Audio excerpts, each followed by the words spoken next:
Artrit, vücudumuzdaki herhangi bir eklemde görülen ağrı, şişlik, kızarıklık, ısı artışı, bazen de hareket kısıtlığıyla eşlik eden bir tablodur. Vücudumuzda tek bir eklemi tutabileceği gibi birden fazla eklemde de bu durum gözükebilmektedir. Bu şikayetlerle başvuran hastalarımızda öncelikle hastanın şikayetinin süresini sorgulamakla başlıyoruz. Öte yandan şişlik, kızarıklık gibi eklem muayenesiyle devam ediyoruz. Artrit tablosu iki başlık altında değerlendirilebilir. En sık gördüğümüz tablo osteoartrittir. Dejeneratif bir tablo olan bu durum halk arasında da kireçlenme olarak adlandırılmaktadır.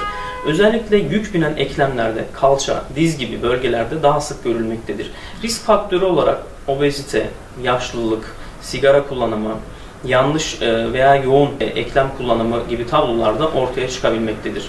Öte yandan ikinci durum ise romatoid artrit dediğimiz bir romatizmal hastalık tablosudur. Bu hastalar ise daha ziyade genç ve kadın hastalarda görülmektedir. Özellikle el eklemlerinde veya ayak eklemleri gibi küçük eklemleri hastalar sabah kalktıklarında bir tutukluk tablosu ile kendini gösterir. Bu tutukluk yarım saat, 1 saat, bazen de öğleye kadar devam edebilmektedir. Artrit her yaş grubunda görülebilmektedir. Genç hastalarda daha çok romatizmal hastalıklar, yaşlı grup hastalarda ise dejeneratif hastalıklar aklımıza gelmektedir. Bu hastalıkların tedavisinde öncelikle hastanın yaşam modifikasyonunu önermekteyiz.